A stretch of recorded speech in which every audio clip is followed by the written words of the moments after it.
आपके योगदान को मैं कभी भुला नहीं सकता। जब रेगुलर शिक्षक नहीं थे तब अतिथि शिक्षक के रूप में आपको पढ़ाने का दायित्व सौंपा गया और मुझे प्रसन्नता ये कहते हुए कि अधिकांश अतिथि शिक्षकों ने पूरी कर्तव्य निष्ठा के साथ अपने दायित्व का निर्वाह किया, अपने दायित्व को निभाया। आप वो हैं जिन्होंने हमारी शिक्षा की गाड़ी को आगे बढ़ाया। बच्चों को आप लगातार गांव-गांव में पढ़ाते रहे। मैं आपको इसके लिए हृदय से धन्यवाद देता हूं। आज मैं शिक्षा पे कोई भाषण देने नहीं आया, क्योंकि वो समय समय पे हमारी चर्चा होती रहती है। लेकिन मित्रों, मैं अपनी ड्यूटी मानता हूं कि जिन लोगों ने जी जान से अपने सामर्थ्य और अपने क्षमता के अनुरूप बच्चों को विद्या का दान दिया, उनकी जिंदगी भी कुछ बेहतर की जाए। अनिश्चितता के भंवर में वो लगातार लटके ना रहें। और इसलिए अभी अलग अलग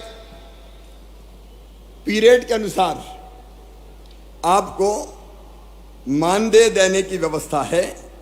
अब ये पीरियड के हिसाब से नहीं होगी, अब महीने के हिसाब से मानदेय की व्यवस्था होगी।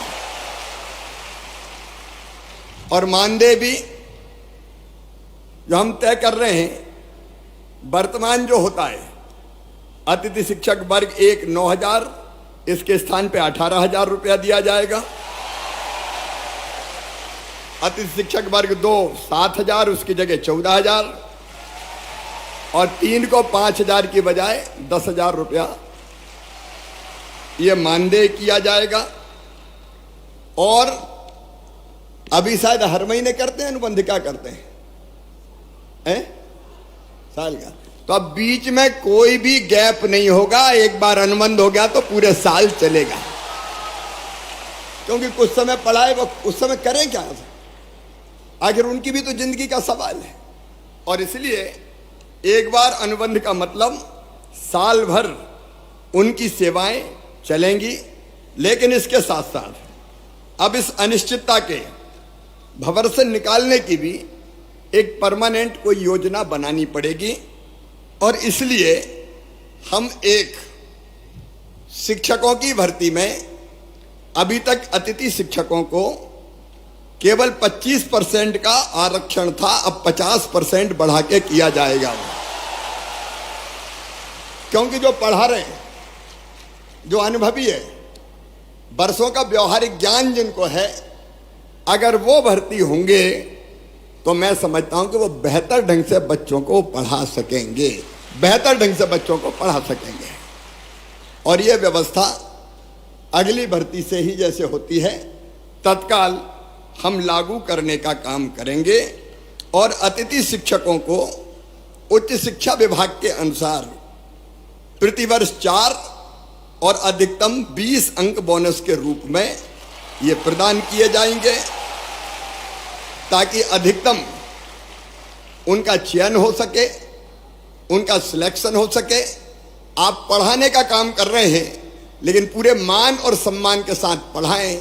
एक मैं ये भी तय कर दूंगा कि जैसे नियमित पढ़ाने वालों को वेतन मिलता है, अब चूंकि वेतन तय हो गया है, मानदेय तय हो गया है, इसलिए निश्चित महीने की 1 तारीख, 1 या 2 3 4 जो भी होती है, उसमें सबको मानदेय मिल जाए, भटकना ना पड़े, परेशान ना होना पड़े, ताकि इनके घर की गाड़ी भी चल सके, परिवार को भी ये ढंग से देखने का काम कर सके। और एक मैं गुरुजियों की तरह एक योजना बनाऊंगा कि जिसमें पात्रता परीक्षा लेके भी हम अतिथि शिक्षकों को नियमित करने की दिशा में आगे बढ़ सकें। जब गुरुजी के लिए किया है तो उनके लिए भी हम सोच सकते हैं।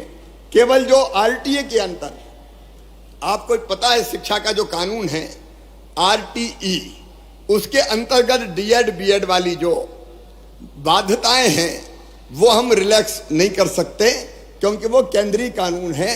लेकिन उसको छोड़ के मेरी इच्छा है कि तुम सब नियमित हो जाओ, ढंग से पढ़ाओ, बच्चों को भी ठीक से पढ़ाओ, और बच्चों के साथ साथ अपने परिवार का भी आप ध्यान रख पाए।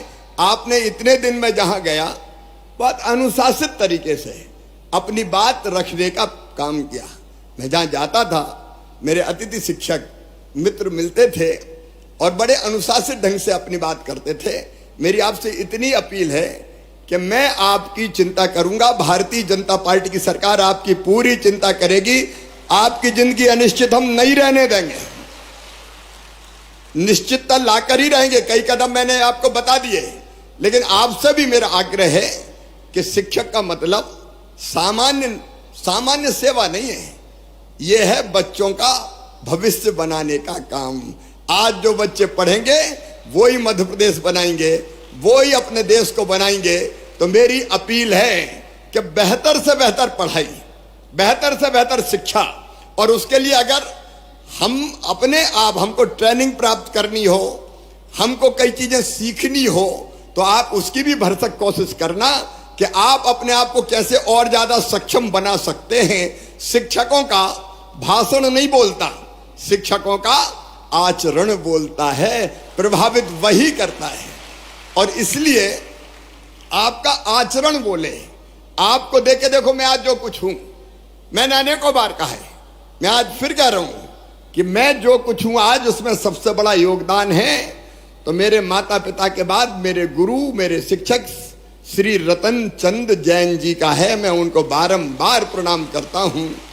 गुरु चाहे तो बच्चों की जिंदगी बदल दे, और इसलिए अपने यहां कहा है, गुरु गोविंद दोऊ खड़े काके लागू पाए, बलिहारी गुरु आपकी गोविंदिया बताए, गोविंदियो बताए। शिक्षा वो है जो मनुष्य को मनुष्य बना सके, शिक्षा वो है जो मुक्ति दिला सके। सा विद्या या विमुक्त, शंकराचार्य जी महाराज ने कहा था। इस लोक में भी और परलोक में भी मेरे प्रिय भांजे और भांजियों, मैं यही आग्रह आपसे, देखिए मैं सरकार नहीं चलाता, मैं परिवार चलाता हूं, परिवार चलाता हूं। शायद ये पहली बार है जब मैंने मध्य प्रदेश के जितने हमारे साथी हैं कर्मचारी, उनकी ऐसी पंचायत बनाई। कोई की हिम्मत है कि पंचायत बुला ले, ये मामई की हिम्मत है कि पंचायत बुलाता है और चर्चा करके समस्याओं का समाधान। क्योंकि आप भी हमारे हो, मेरे परिवार के अभिन्न अंग हो, तो आपका सुख और दुख भी तो मेरा है। आपका एक कमिटमेंट मुझे चाहिए कि पढ़ाने में हम कोई कसर नहीं छोड़ेंगे।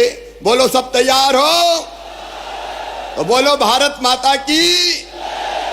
एक कमिटमेंट आपका कि पढ़ाने में आप कोई कसर नहीं छोड़ेंगे, और दूसरा कमिटमेंट मेरा कि मैं आपकी जिंदगी में अनिश्चितता नहीं रहने दूंगा, निश्चितता लाकर ही चैन की सांस लूंगा।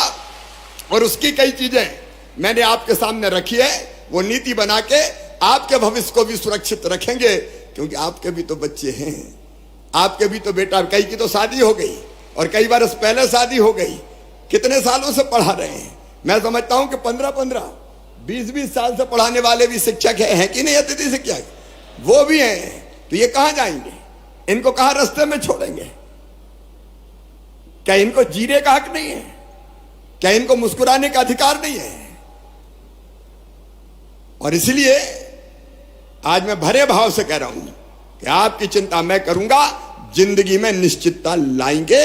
और ये जो कदम हमने उठाए कि गुरुजी की तरह हम पात्रता परीक्षा भी लेके आपको रेगुलर करने का काम करेंगे। 50% रिजर्वेशन भी हमने 50% शिक्षकों की भर्ती में कर दिया, ताकि आप जो न्यूनतम आवश्यकता है वो पूरी करते हुए बच्चों को ढंग से पढ़ाएं। बहुत लंबा चौड़ा भाषण देने की जरूरत नहीं है। मेरे साथ आप एक बार खड़े होके ये संकल्प लेंगे कि मामा जी, शिक्षा के मामले में, बच्चों को ढंग से पढ़ाने के मामले में और हर संभव सहयोग करने के मामले में हम पीछे नहीं रहेंगे। बोलो सब तैयार हो तो मेरे साथ बोलिए, भारत माता की, भारत माता की, भारत माता की, सरस्वती मैया की। जाओ मेरे प्रिय साथियों, अब आपका भविष्य सिक्योर है। ढंग से पढ़ाओ और अपने परिवार का भी ध्यान रखो, मध्य प्रदेश को भी आगे बढ़ाओ। बहुत बहुत धन्यवाद।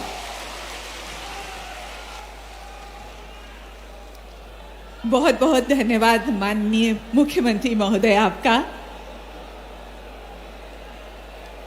हम आभार व्यक्त करते हैं माननीय मुख्यमंत्री जी का। माननीय राज्य मंत्री स्कूल शिक्षा आपका। लेकिन अभी तक तो हर जगह मुझे मिलते थे, अब मिलोगे कि नहीं मिलोगे? तो ठीक है, फिर मिलते हैं।